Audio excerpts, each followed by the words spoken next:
Hello everyone, मैं हूं doctor रौनक, homeopathic physician eight मनस्वी homeo clinic Sikar. आज के इस वीडियो में हम लोग बात करेंगे एक बहुत ही कॉमन प्रॉब्लम के बारे में, जिससे कि काफ़ी सारे लोग हैं वो परेशान रहते हैं और उसके लिए तरह तरह के ट्रीटमेंट्स भी ले लेते हैं, लेकिन उन्हें कोई ख़ास रिजल्ट्स है वो देखने को नहीं मिलते। तो आज हम बात करेंगे वॉट्स के बारे में, जिसे कि आम बोलचाल की भाषा में मस्से भी कहा जाता है।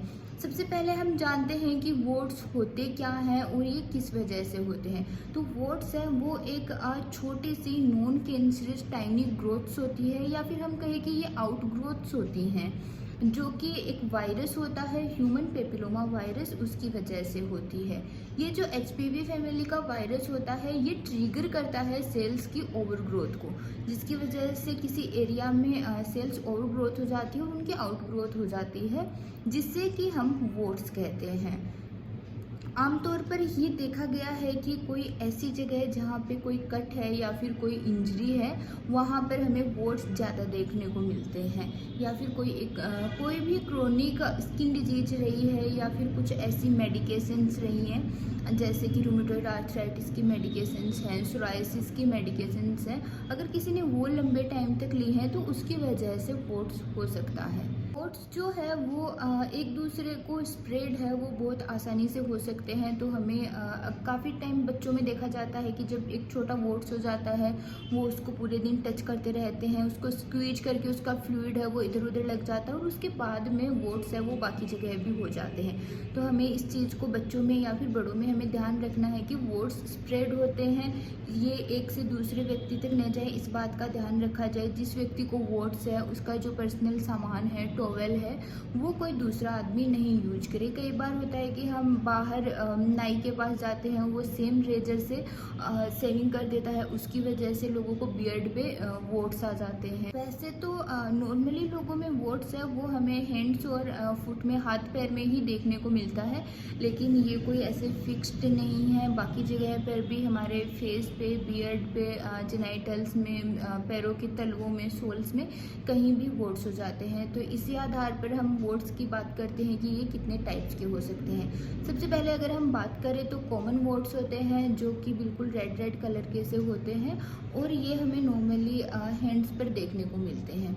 उसके बाद में अगर हम बात करें प्लांटर वोट्स की, प्लांटर वोट्स नॉर्मली होते हैं पैर के तलवों में, लेकिन प्लांटर वोट्स के साथ एक दिक्कत ये होती है कि लोग है ना इसको कॉन्स के साथ थोड़ा कंफ्यूज हो जाते हैं कि वोट्स और कॉन्स में थोड़ा डिफ्रेंशिएट नहीं कर पाते। तो हम यहाँ पर इसको कैसे डिफ्रेंशिएट करें?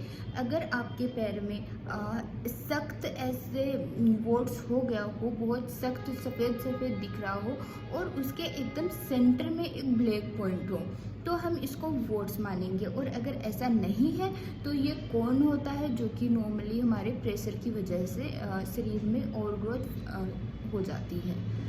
इसके बाद में हम बात करते हैं फ्लैट वोट्स की, जो कि काफ़ी ज़्यादा हो सकते हैं, नंबर में लगभग 20 से 80 तक हो सकते हैं, जो कि हमारी दाढ़ी में देखने को मिल जाते हैं, या फिर जो भी आपके स्कैल्प है इसमें जो आपके हेयर लाइन है उसके इधर कॉर्नर्स में ऐसे देखने को मिल जाते हैं। बाद में अगली कैटेगरी आती है वो है फिलीफॉर्म वोट्स। फिलीफॉर्म वोट्स है वो स्पाइक्स में थोड़े पेडिकुलेटेड से रहते हैं और ये कॉलीफ्लावर के जैसे से दिखते हैं। और एक और कैटेगरी है वो है जेनाइटल वोट्स। जेनाइटल वोट्स है वो छोटे होते हैं, स्केटर्ड होते हैं, नंबर में ज़्यादा होते हैं और काफ़ी बार कलर इनका लाल लाल हो सकता है।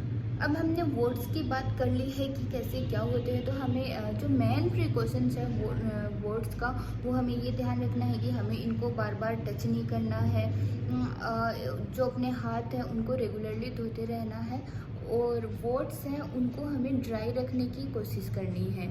जितना हो सके उन्हें हमें ड्राई रखना है। कुछ अगर हमारे पैरों में है तो हमें वाटरप्रूफ स्लीपर्स, सैंडल्स इनका यूज करना चाहिए। वोट्स की समस्या जितनी कॉमन है उतने ही कॉमन हमारे आम जीवन में इसके उपचार है। कुछ लोग हैं जो इसे एसिड से जला लेते हैं, कुछ लोग हैं जो इसे धागे से काट लेते हैं, चूने से जला लेते हैं, या फिर कुछ लोग इनकी क्रायो सर्जरी भी करा लेते हैं, लेकिन समस्या यहाँ पे ख़त्म नहीं होती। एक बार ही इनको हटाया जा सकता है, ये वापस से आ जाते हैं, या फिर अगर इनको जलाया गया है तो इनके निशान रह जाते हैं जो कि दिखने में काफ़ी बुरे लगते हैं।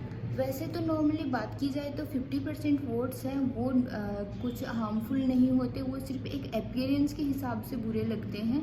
और 50% में आपको जलन हो सकती है, कुछ केसेस में तो ब्लीडिंग भी हो सकती है।